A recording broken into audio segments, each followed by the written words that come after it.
Okay, well, great. Well, listen, I think we've got quite a lot of people here. We're excited because about 150 people have registered for this. So that is an outstanding turnout. So that's great. And people are still coming in right now, but we're going to go ahead and get started. Let's get into it. So thanks everyone again for coming. Thanks for joining. We really appreciate you taking an interest in Air Race E. And as you know, you are here to hear about the first ever electric airplane race. So this is an exciting, momentous, what we think is a very historic moment in motorsport and in aviation. This is an exciting new frontier we're embarking on. And we're, again, really grateful to have everyone's piqued interest in Air Race E. So what we're going to do today is, it's going to be about an hour long. I'm going to talk for about 10 minutes and just kind of give an overview of what we do and what we're all about. And then we've got, as you see here, on your screen, we've got two experts with us, they're team principals for two of the race teams. And they're going to talk a little bit about the experience of racing and what it's like to get set up and started with a team. And then we're going to go into a half hour of Q&A. So then it's over to you guys, the audience, for about half an hour and ask your questions. We ask that if you could type the questions rather into the Q&A box. There should be a button on your screen, and type your questions in there either at the end or as you go. And we'll try to get to as many as we can. We can't call on everyone through the mic as easy as possible. So we'll do it through typing the questions, and then we'll go from there. So just quickly, a little bit about myself, very, very briefly. I'm the founder of Air Race E, and I've spent most of my professional career in air racing, actually, and in air sports. And I can say that I'm actually the only person in the world who's organized international airplane races. And I'm referring to the kind where planes are actually racing directly against each other. And I've organized at least 15 of those on 4 different continents all around the world. So I've dedicated my professional career to this field. I'm also I'm a director in a number of different sports organizations. You can see the list there. And this is my primary focus, and the same with the team and the Air Race E team. This is what we do. Then we're going to come to Carl in a little bit. He's an exceptional engineer who recently founded a new company to develop technologies in electrification, and he's one of the team principals. So he's going to talk to you in a little bit about his experience so far. And then Scott Holmes, who is also a very experienced and very popular airplane racer. So he's a veteran air racer, and he's going to be talking about his leap from classic conventional racing into electric racing. We're going to come back. We're going to, by the way, at the end of this presentation, you're going to have a copy of this presentation, so you can go back and learn a little bit more about these guys. And they're also going to be presenting in a few minutes. So I'll let them introduce themselves in more detail. So the fundamental point, what's it all about? What are we doing here? So obviously it's electric airplane racing. What we're really trying to do is take air racing and the aerospace industry into the future. So that's the fundamental goal. We're trying to create a platform for the acceleration of the technology of electrification. That's really the fundamental goal, is to serve the industry and do something really big and really important to progress that. Kind of the best way to describe it, I often refer to Formula E. Most of you know the electric car races. Formula E have had a spectacular trajectory, and we're really following in their footsteps. So we're doing for aerospace what Formula E has done for automotive. So fundamentally, we are a motorsport, and a very exciting one at that. So coming to motorsport, as you know, motorsport has, throughout its history, been a launch pad for bringing new technologies to market. And, and that's what we're doing here. And even though people are very familiar with motorsport, not everyone is familiar with air racing as a segment of motorsport. And air racing has a very rich history in the motorsport field. There's many examples. I mean, probably the most sort of classic, famous example is the Supermarine Spitfire. The Spitfire was, one of the most famous warbirds to come out of World War II, in fact, in all history, probably. one of the most successful planes. And that Spitfire actually got its start in the Schneider Trophy in the 20s and 30s. So it was an air racer long before it was a warbird. So, that heyday was used in air racing to really carry aerospace forward. And that's exactly where we're at again in a new heyday of air racing to carry the electrification forward in the technology.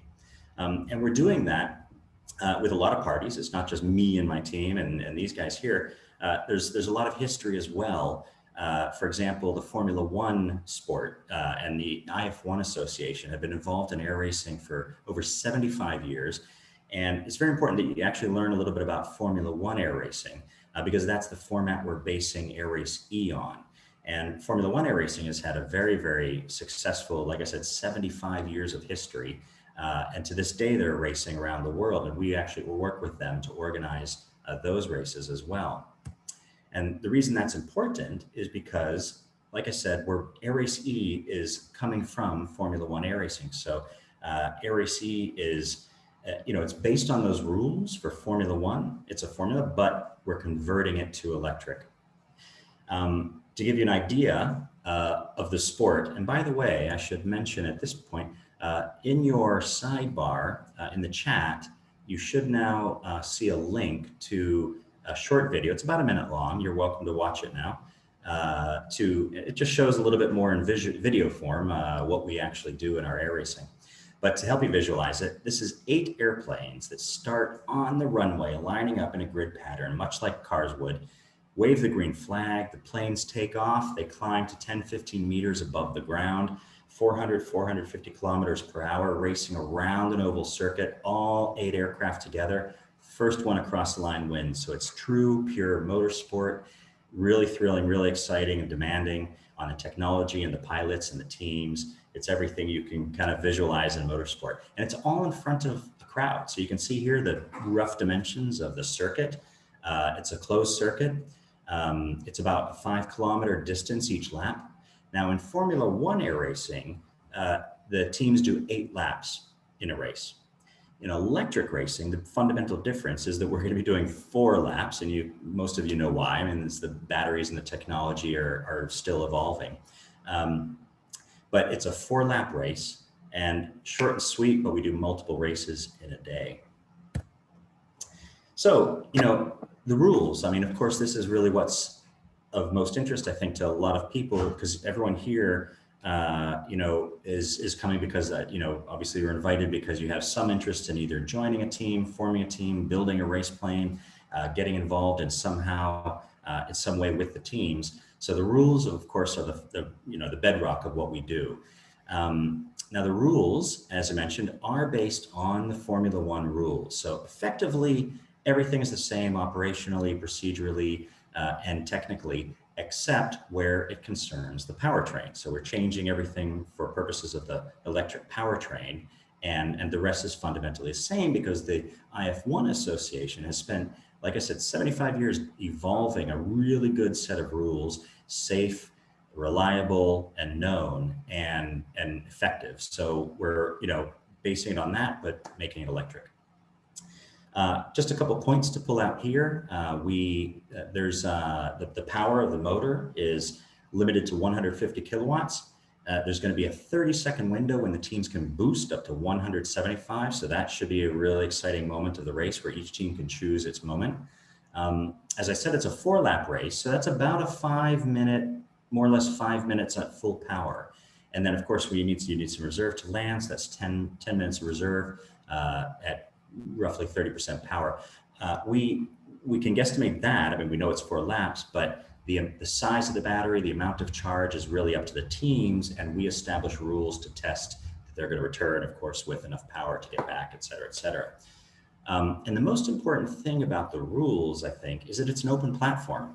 This was absolutely a necessity for us to keep it an open platform so that it's open to all manufacturers, all designers, all engineers. It's a platform that anyone can get into if you can meet the qualifications and your plane can meet the formula rules. You can compete and you can build it. So that's important so that we're not just testing the pilots in the race course, we're testing the technology. So really fundamental importance there, open platform, is really exciting, real competition on every aspect. We're gaining tons of momentum in the marketplace. Of course, we're trying to bring in the industry. We want to be the hub of what the, and the leading edge of where the industry is going in electrification. We're demonstrating this, validating it by bringing in these partners. Airbus came on board as the official founding partner. They've been really integral in helping nurture the sport and get us going and working with the teams. That's very exciting.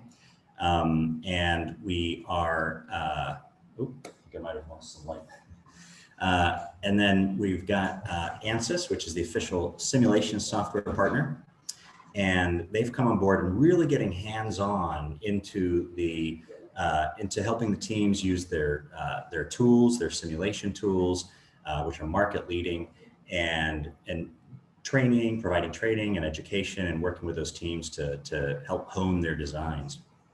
We've got a number of other partners involved. They're coming in all the time. We're having conversations all the time. They come in sometimes working directly with a team, supporting a team, being a team. In other cases, they're working with the series like Airbus and ANSYS, some are universities, other organizations, manufacturers.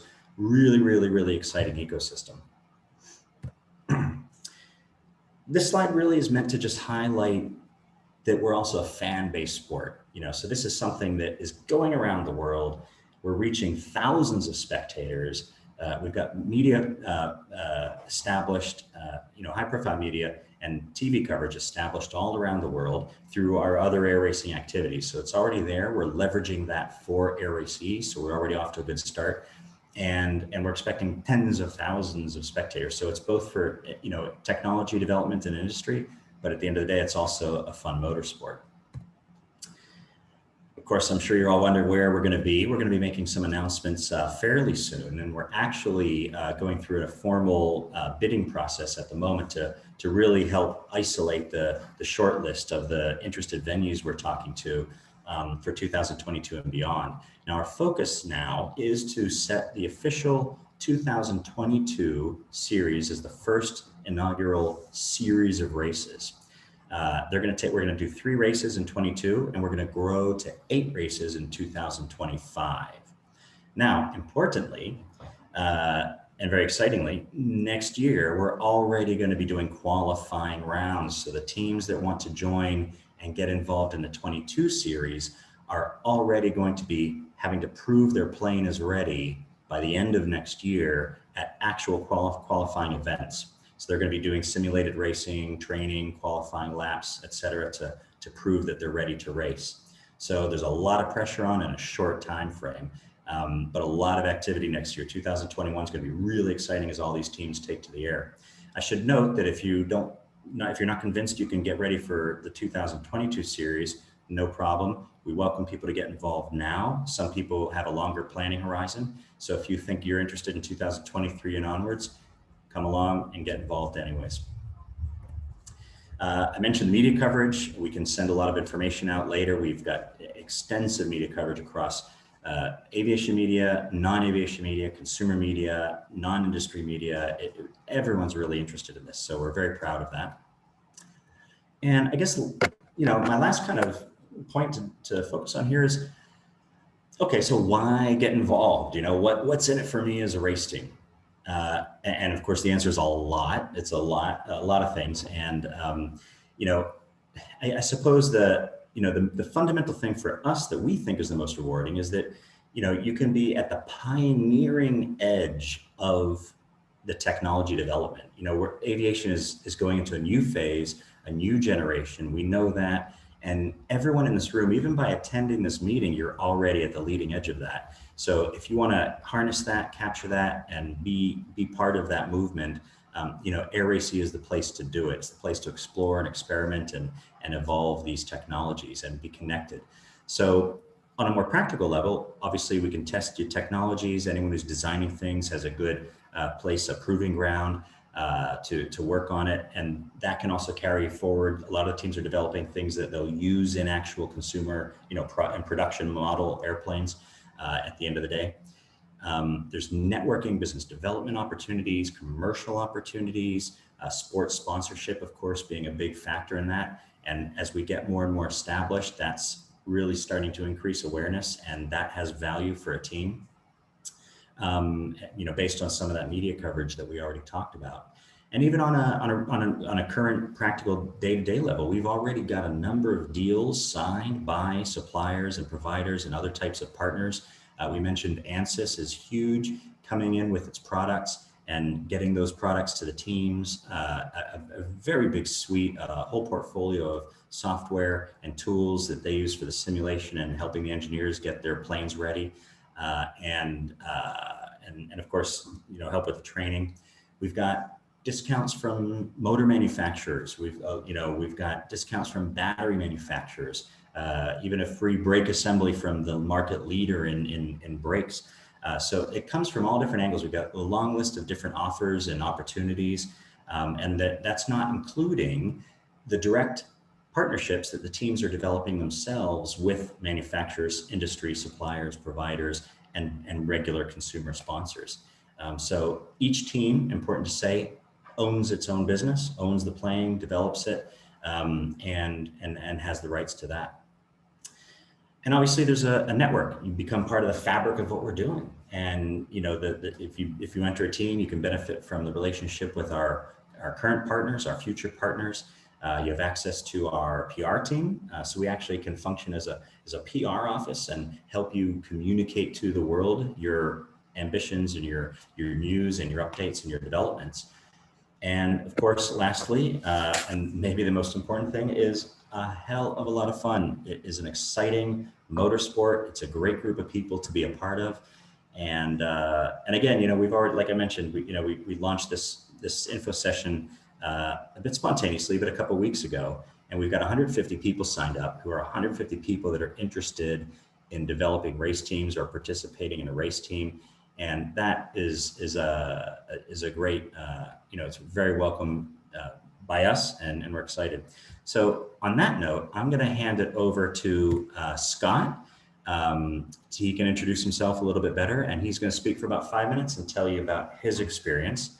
And then we'll move on to Carl after that, and we'll take your questions. So Scott, go ahead. Sure, thanks, Jeff. So I'm Scott Holmes. I'm from Edmonton, Alberta, Canada. North of the border, we race with the Air Race 1 series and in the Reno Air Races down in Reno, Nevada every year. The picture on the right is from the Reno Air Races last year. That's about half of the team that made it down. I thought I'd talk a little bit about what happens in a race, how much fun we have, the family experience, that kind of thing. Early on, so especially as a rookie racer, you're expected to show up with an airplane that is maintained properly and ready to race, and able to make it through the full race week or 4 days or whatever the race timeline is, without any significant breakdowns. So it's really, really important that you come prepared. Once you arrive at the race location, the first thing we do is assemble our airplanes. Most of these airplanes run high power settings, and they're very unstable and uncomfortable, which makes them difficult to ferry to race locations. When the race locations are international, such as the Air Race 1 series, it's virtually impossible to ferry. So what we do is we take the wings off. Formula planes are designed to come apart really easily. We load them into containers, take them to the race location, and then reassemble them on site. For example, that red plane there, that's a Cassett Racer, which is a fairly common F1 airplane. And the wing comes off with, I think, 6 bolts. It'll come right out the top. 4 on the main spar, 2 on the rear spar. So it's fairly straightforward.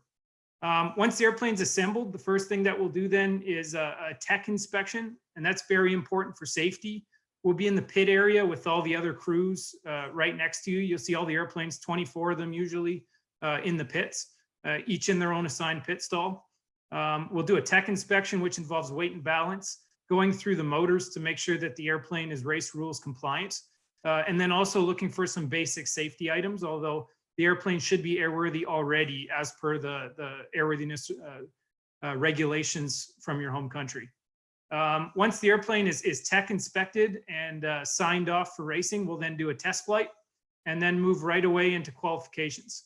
We'll qualify by running 2 laps on the course. The course is, as Jeff showed in his slides, 6 telephone poles usually, or pylons, or some kind of marker out over the racetrack right next to the runway. We'll do 2 laps. Usually there's 2 aircraft on the course at once for qualifying, 2 laps on the clock. And then that will constitute the, I guess, starting list for the heat racing. To heat race, what we do is we'll run usually 2 or 3 heat races for the race. And that will be 8 airplanes at once. We'll organize ourselves into the 3 groupings: gold, silver, and bronze. The top 8 qualifiers are in the gold, the middle 8 are in the silver, the bottom 8 are in the bronze. And then we'll run a gold heat race, silver heat race, bronze heat race every day, sometimes 2 of those per day, depending on the race schedule. In every heat race, if an airplane, say, wins the bronze, there's an opportunity to move up to the silver per the race rules. So if you blow a motor or have an emergency in qualifying, or don't get a qualifying time for whatever reason, there's an opportunity to make it back up through the different groupings into the gold race, which most people consider is where all the marbles are.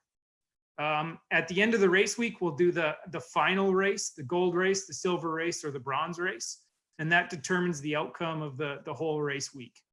So we'd consider the top 3 in the gold as the winners of the event. However, there's also usually trophies for the silver and bronze winners as well. To learn how to do this, we do a rookie school, usually in June. Typically for the Reno Air Races, Reno's in September, so rookie school is typically in June. I think for Air Race E, we'll have other rookie schools, probably in other locations as well.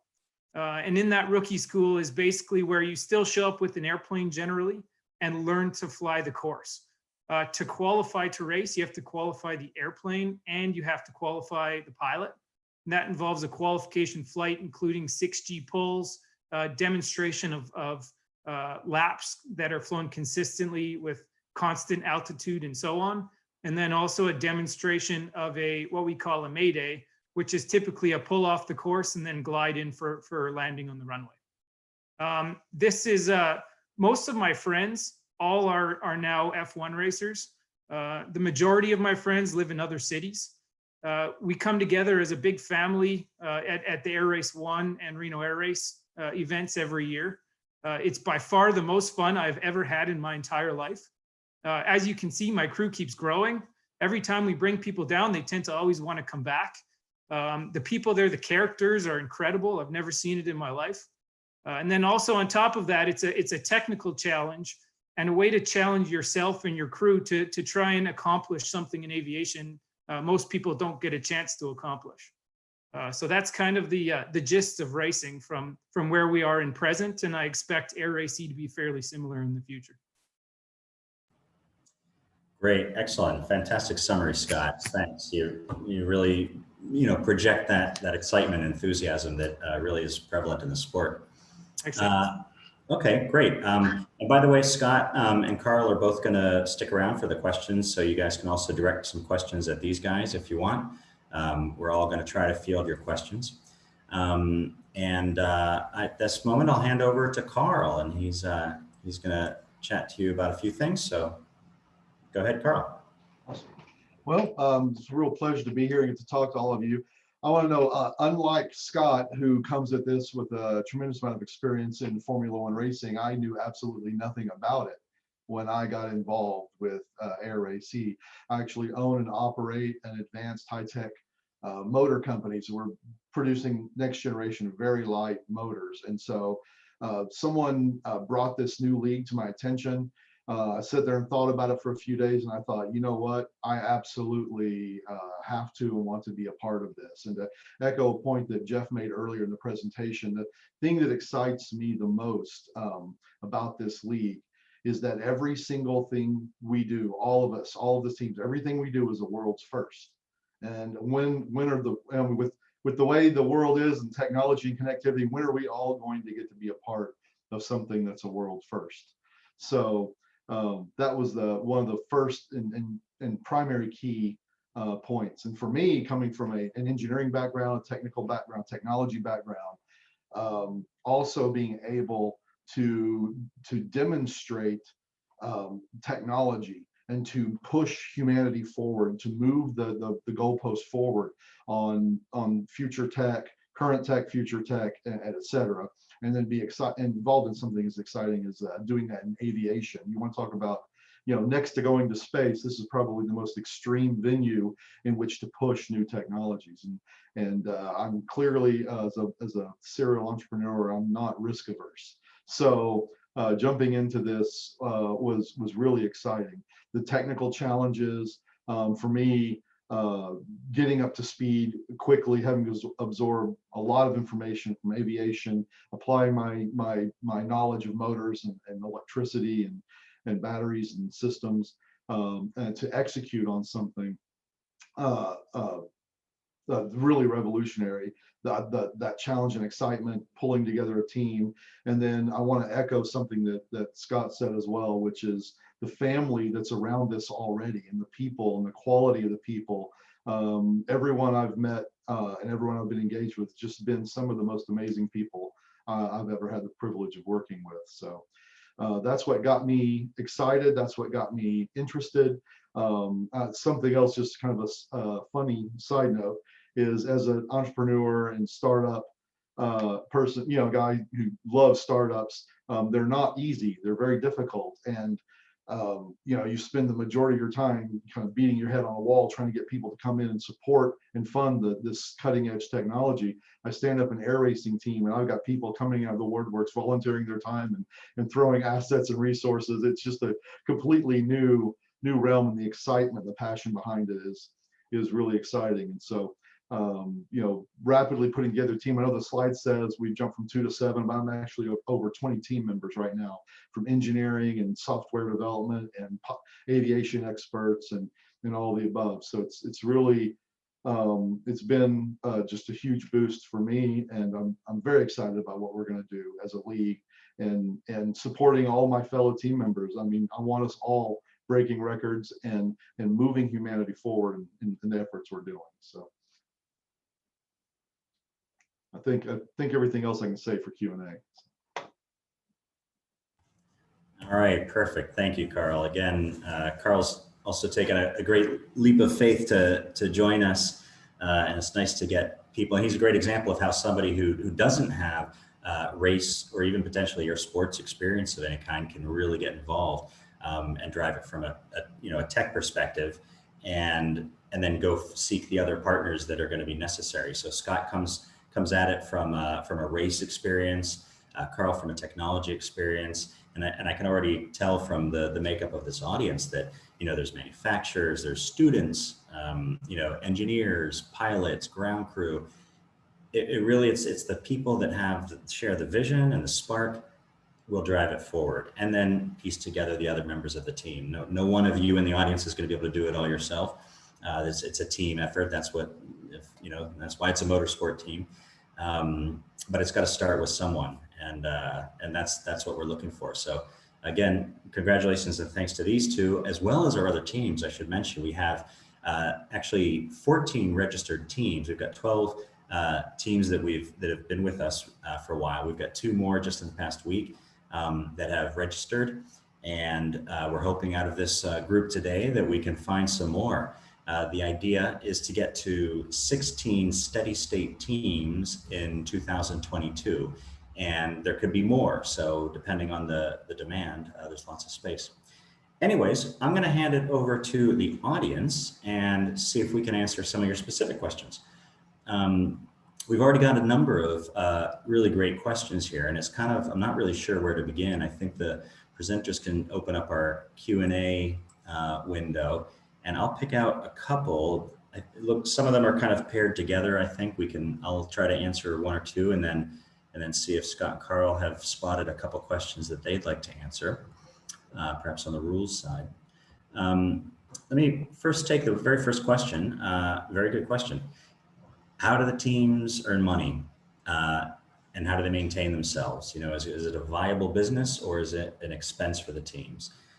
It's all of the above. The team is owned by you. So when a team is formed, the team owners, own it. That's a third party to us. We run the events, the series. We provide the platform and the showcase for you to race, and the rules, et cetera, on the technical side at the events and the promotion internationally.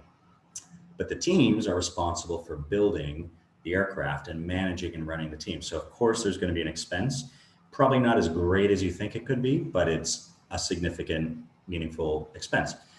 Having said that, this is a big opportunity, is a big commercial opportunity, and sponsors are indeed taking this very seriously. We're obviously in a very challenging year right now, but even under these circumstances, we're already having great conversations because we're talking about 2022. So sponsors will start to come on board by next year in a really big way, and there's a lot of opportunity on the sponsor side, on the commercial side. So it's a bit of risk, you know, there's an investment you would make. I should mention that we don't actually charge any entry fees. So there's no, you know, in normal motorsports, especially on a big high profile global level, they'd be charging tens of thousands, hundreds of thousands, maybe a lot more for very established sports. We don't do that. So we work with you to keep the costs down. There was a similar question. Yeah, someone just also asked about the sponsorship and partnerships available. We work with the teams to help them get those partners. Fundamentally, it's the team's responsibility and the team's right and the team's benefit to keep the revenues. But we can also work with you and help you get, you know, hone your pitch and find the targets and that sort of thing. So you're not alone in this. There's a, and I don't mind chiming in too on the funding side of things. And so my approach is to run it like a business. That's what I do. That's my focus. But absolutely, you have to consider the cost when you're getting in there. But what you're going to find is that there's a lot of excitement and a lot of interest in what we're doing. I mean, even though it's not in the forefront of popular culture at this particular time, there's still a lot of passion and excitement about aviation. And especially with, I mean, you're reading something every day in the news about electric aviation and electric aircraft. And so it's a prime time to get involved in that particular field, but also to consider that, you know, as we're, Jeff mentioned this earlier, as we're pushing forward and developing those aircraft, we were actually creating new solutions for aviation that have market potential. In addition to that, you're going to find that you'll be able to form partnerships with different providers and get sponsorships. And those things really help to augment and offset the cost going forward. And then people are going to want to be associated with what you're doing and have their name on your entries and the accomplishments your team's targeting. And so you'll be able to raise money from sponsors. You'll get partnerships, which is kind of like an in-kind mix with funding.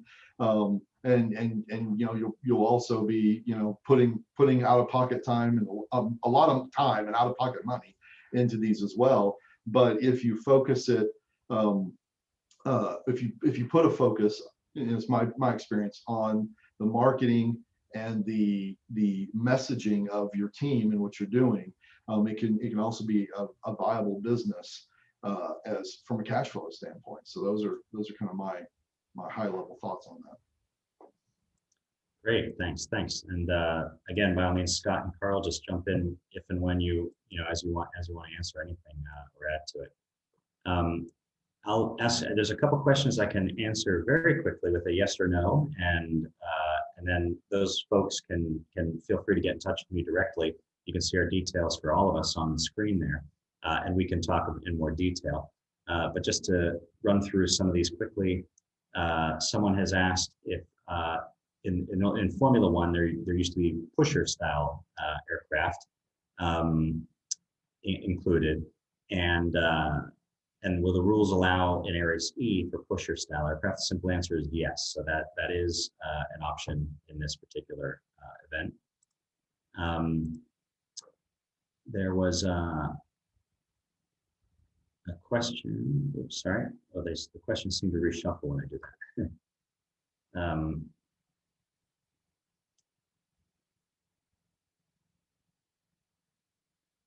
As I'm looking here, Scott, Carl, do you guys spot any questions that you want to answer? Perhaps maybe about the rules?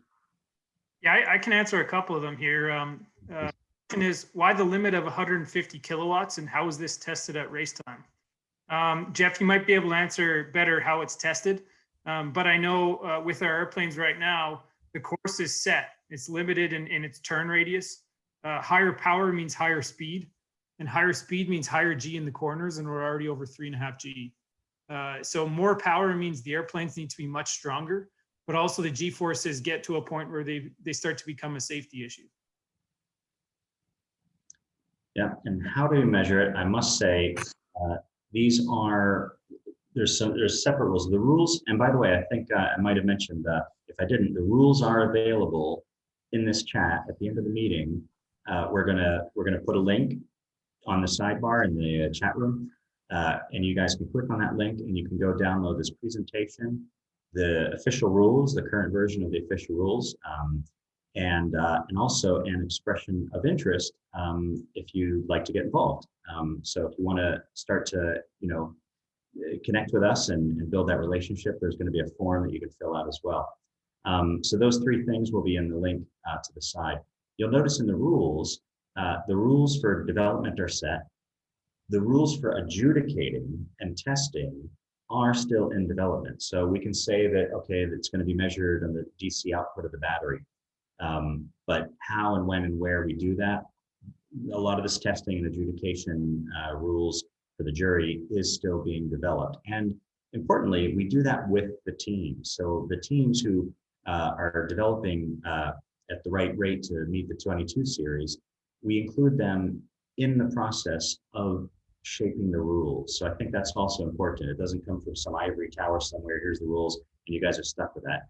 We have a lot of interaction with the teams and our partners and other third parties to get involved and shape it. Because at the end of the day, it needs to be something that's relevant to the industry. It needs to be something that's safe, fun, above all, and it needs to be something that can work, is workable. So the rules are always having those things in mind. I noticed there was a question also about prototype.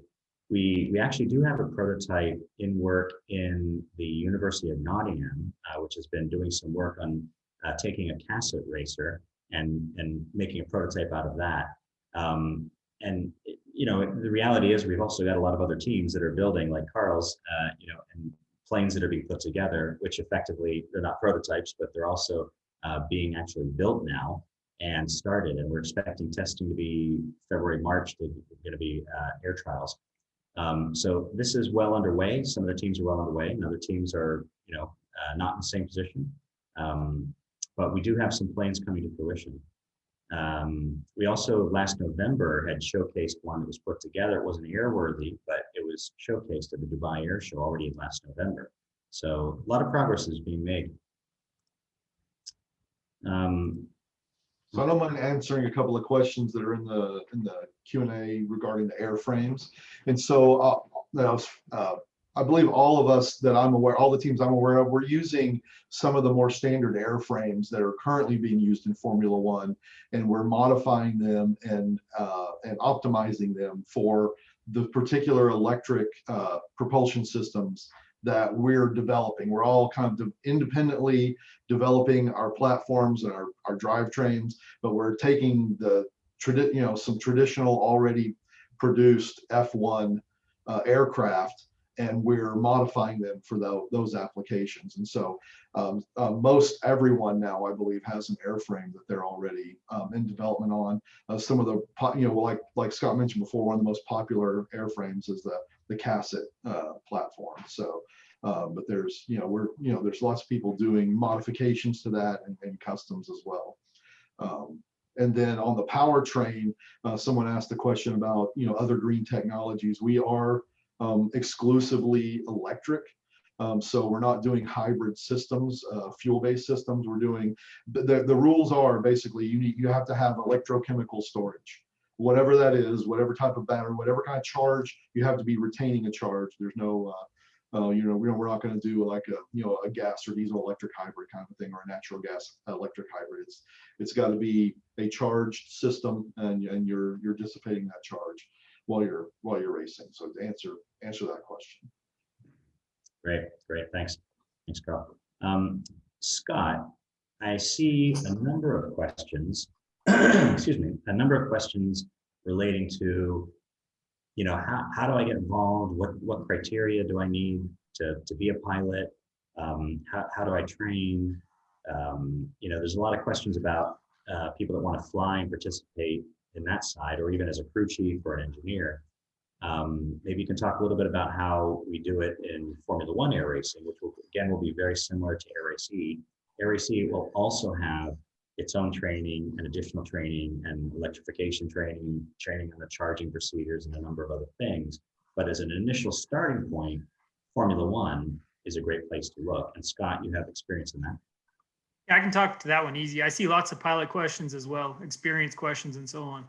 In this kind of air racing, we don't focus so much on qualifications. We focus more on demonstrated competence. So what that means is in a race, you very much need to know how to control your airplane and fly your airplane. That skill comes from flying it a lot at home, at your own home airport, learning the airplane through and through completely, just like it's like you're wearing a sweater kind of thing. Once you know the basics on how to control your airplane, how to land it in crosswind, how to land it in high gusty winds, how to land it in turbulence, how to fly it in turbulence, then we need to move on to other skills. And other skills in racing include formation. We do a lot of flying close proximity to other airplanes. That skill is gained by flying a lot of formation in your racing airplane at home with your friends and so on. You can take lots of seminars and courses on formation flying all over the world. We also end up in unusual attitudes, borderline aerobatics. Those skills come from flying lots of aerobatic airplanes at home. And again, going back into your racer, practicing doing the maneuvers that you'd have to in a race.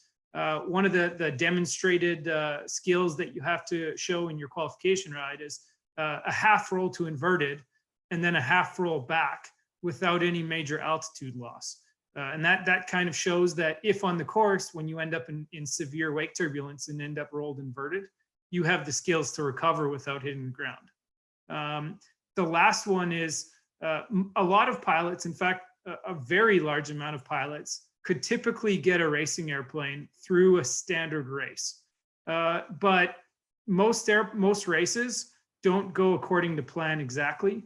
And typically we end up with unplanned events, maydays, precautionary landings, some people not flying where they should be flying. So we end up in those situations where they're not planned, they're kind of out of the blue, they're surprise. And that's where the deep, difficult skills come from or are needed to race. So for example, if the engine fails, if you have a power failure, if you have a mid-air collision, all of those mayday situations that can happen in a race, you need to be able to handle in your airplane and should be prepared to handle in your airplane. And those skills, most of those come back to flying your airplane a lot at home in the race configuration. Not flying an F1 on gas a lot and then converting to electric and showing up with no time and type. It's about flying it on electric a lot. So to answer people's questions, most of it comes down to experience and type.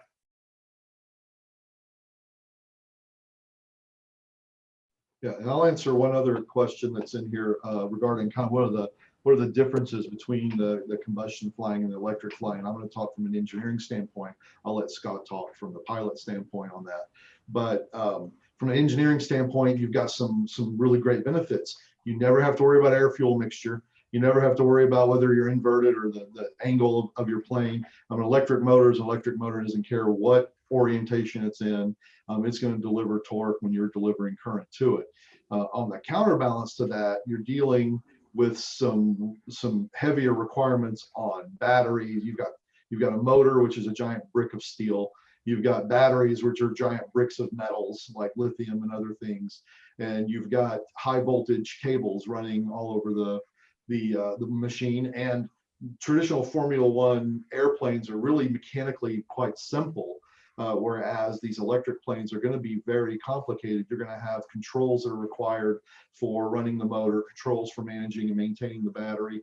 Depending on the chemistry in your battery, you may have concerns over discharge, creating heat, creating fire. So you need to have a solid engineering team around you with addressing those situations. And it's going to probably add a lot more weight to the final system than then you can imagine. I mean, there's ways to trim and everything we're doing is trying to optimize that, but you need to be aware of that going in, that you might have a different CG issue with the plane. You're going to have different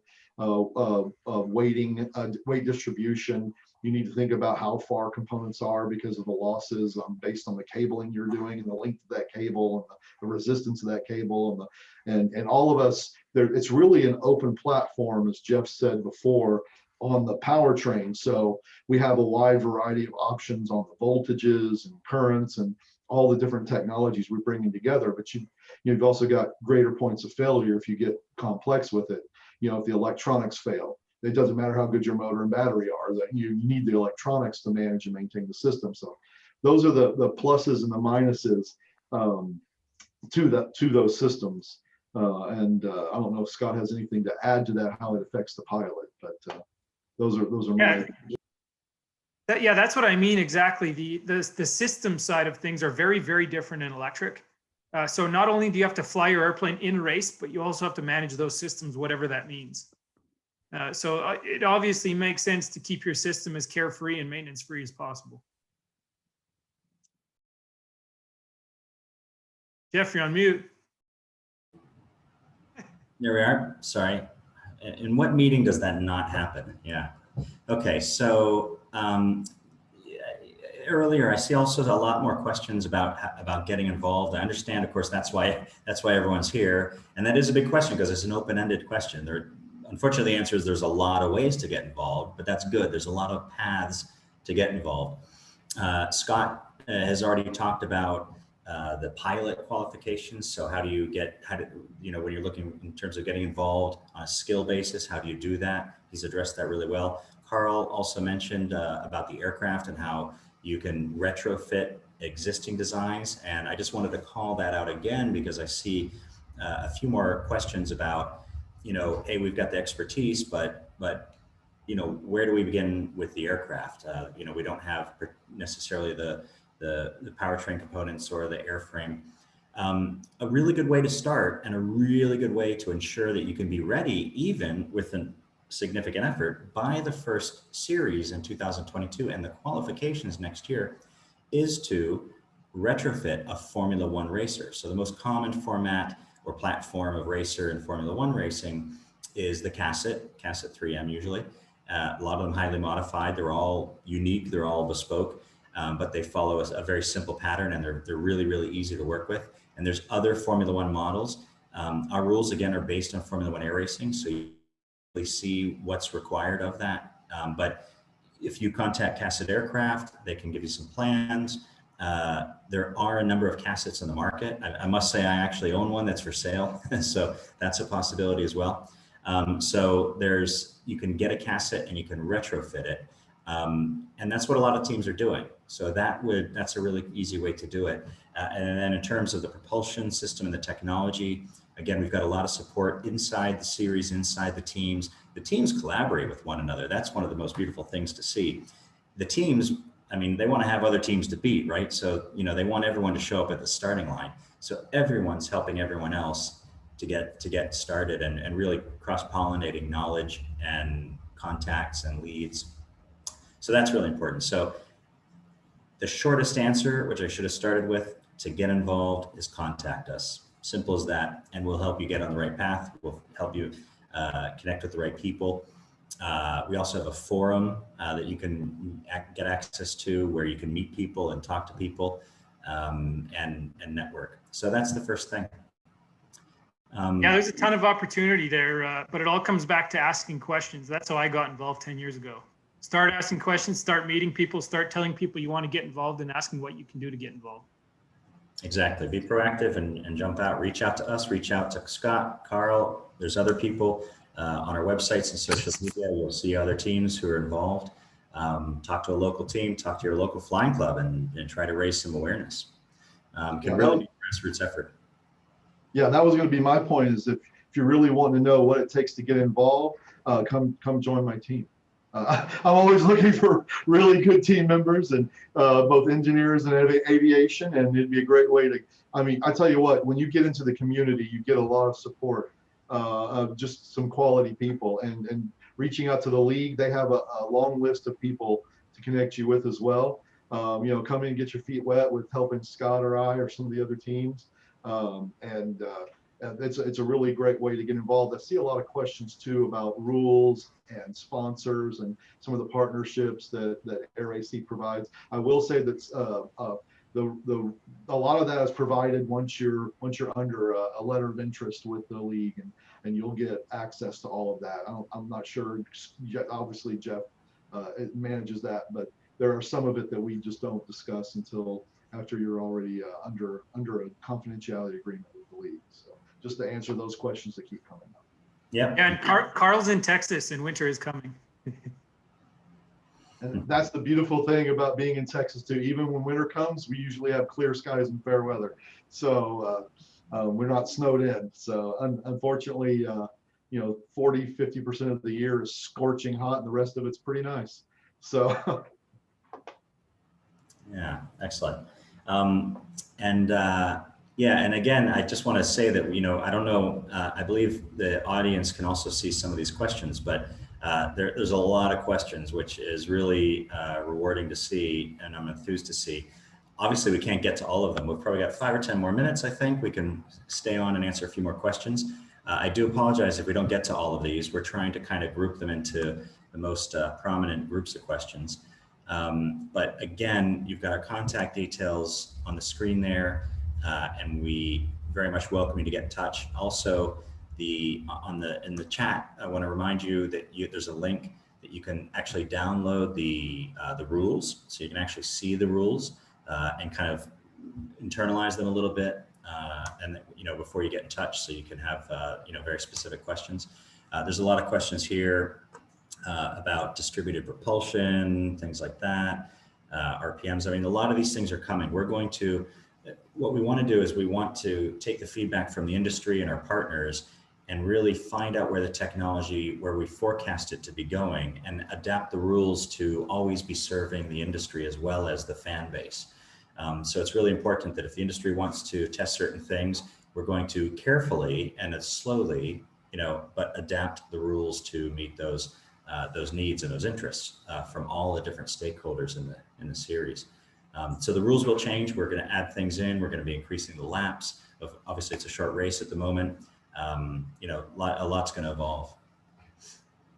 I want to address one of the comments that I saw about open platform means deep pockets wins, and I completely reject that particular statement, because what the open platform does is it takes the chains off of you.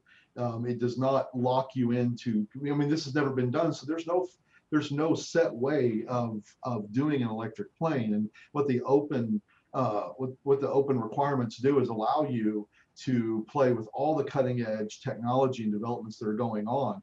But I can tell you, an experienced F1 racer with a group of volunteer engineers, by a lot of excitement, by the way. Engineers, I mean, we're all nerds, and we all grew up dreaming of flight and space and sci-fi, and just to be a part of something that's cutting edge and exciting. I don't have a single paid member on my team. They're all doing it volunteer. They're all putting in tremendous hours in their evenings and weekends. It's not a deep pocket thing. It is an excitement. It is a passion. It is a commitment. And I actually think that when you get the right mix of the right pilot and the right technical support team, that's pushing the edge, pushing technology. That's what's going to win. I don't think it has anything to do with money. It's not like someone's buying the next generation header. It really is true innovation. So I just kind of wanted to address that particular point. Yeah, that was a great summary, Carl. I mean, that is the fundamental mission of this, is to innovate, to accelerate the development, and that's what everyone's interested in. And that's where also the revenues for the teams can come in, the sponsors and the partners. Also want to just quickly say there's a lot of people that are saying, great event, thanks for putting it on, things like that. I just want to thank everyone for saying those comments. I'm sorry we can't specifically reply to them, but we take it on board and we've noted it. So really appreciate all your comments and all your questions. And there's some questions that we think have been answered perhaps in the presentation, which you can also download again, or that we've covered in one way or another. So apologies if we don't, don't get to all of those either. I saw a quick one here about, can you use a Tesla motor? Again, it's an open platform, so there's a lot of transfer of technology from automotive into aerospace, with not normally, in aerospace, but in electrification there is. And so I think there's a lot of Tesla and or other manufacturer knowledge and IP and potentially products coming into the sport as well. So we can totally reshape how we think and how we perceive putting aircraft together, not just from a design point of view, but from a supplier point of view as well, and really find other collaborations outside aerospace. It's also a really exciting thing. So absolutely. Okay, guys, any last questions that you can spot? Yeah, I think also in F1 right now, the deepest pockets do not win, and F1's been doing that for a long time now. So I think that the rules, the way they're set up, work well. Yeah, and we're going to be conscious of that as we evolve and develop. At the same time, I want to add, let's hope there are some deep pockets. I mean, at the same time, we want all the teams to have those deep pockets. That's what our job as the series is doing, is creating that opportunity, the business opportunity, for you to develop a team and have deep pockets. So that, what I mean by that is sponsors are coming on board to help fund it. So that we don't want that to be the driving factor in the winners or losers, but we do want that to be part of the compelling reason to get involved. So that's always part of our thinking, managing that situation. I saw a question on sponsors and partners and are any of the really large companies that everyone recognizes. We do have, as you saw on the earlier slide, we do have some very large companies that are coming in both as a sponsor to the league, and then a lot of those sponsors are disseminating offers and opportunities and discounts to the teams. But then, clearly this last year has been the most unusual year on record for any of us in our lifetimes. And so it's slowed down the pace of securing or solidifying some of the sponsorship agreements we may all be working on because just of the slowdown, the optics and so forth. But there's a lot of interest from a lot of major companies. And I can tell you, I'm even working on sponsorship opportunities that I hope to share with the league and every single team I'm going to be racing against. The healthier we are and the safer we are, the better everyone's going to be, and the more we can promote each other and promote the league, the better we're going to be. And so there's a lot of activity. I think that here in the next couple of months, as people get a handle on the crisis that's going on, and the economy and industry starts opening back up, you're going to see a lot of those partnerships and sponsorships announced. And I'm just as excited about the small guys as I am about the big guys, by the way, because a lot of them are much more willing to take a risk than some of the big guys. So there's a lot of opportunity there. And if you approach your team as both a business and an entertainment venue, there's just a lot of opportunity for synergy between you and companies and you and the other teams. So. Great. Yeah, really, thanks for that. And I echo Carl's statement there. I can see two quick questions here that I can answer quickly. There's someone asked, why not do a stop and start type of race with changing the batteries? I mean, changing batteries and other types of configurations are an interesting idea for us. Because the races are so short, we can actually, in a sense, do that because we're doing multiple races in a day anyway. So I should have highlighted that the teams charging obviously is a factor in the development and the usage and the utilization of electric propulsion, is the charging and turnaround times. So we're actually going to be testing that as well, and that technology of charging in the events. So we're going to be doing a race, and then the same plane is going to be racing again in a short amount of time afterward, roughly about 2 hours at the moment, with the charging in between, and of course, getting the pilot fed and watered and everything else. But there are multiple races, so they're heat races like Scott was talking about earlier, as you can build up and work your way up to the top ranks during the race. So the format will always be looking at the balance of technology and fan base, excitement. And that matches with the next question that somebody's also asked about, are the qualifying events and of course the future events going to be streamed live? Absolutely. And it's going to be online. We want it to be really accessible to everyone. We want really every step of the way to be accessible to everyone. So we're going to be working with the teams when they do their test flights to hopefully get some imagery out to people, and we want to communicate what we're doing. But the events that we organize are absolutely going to be broadcast live, but they're also going to be on TV in over 100 countries, each event around the world. There are a lot of stories to tell. A lot of, as you know from our already meeting our two guests here today, a lot of fascinating people that are involved in this. And there's a lot of content, a lot of material, a lot of good stories. So it's exciting times. And we want to communicate that as far and wide as we possibly can. So we will be doing that.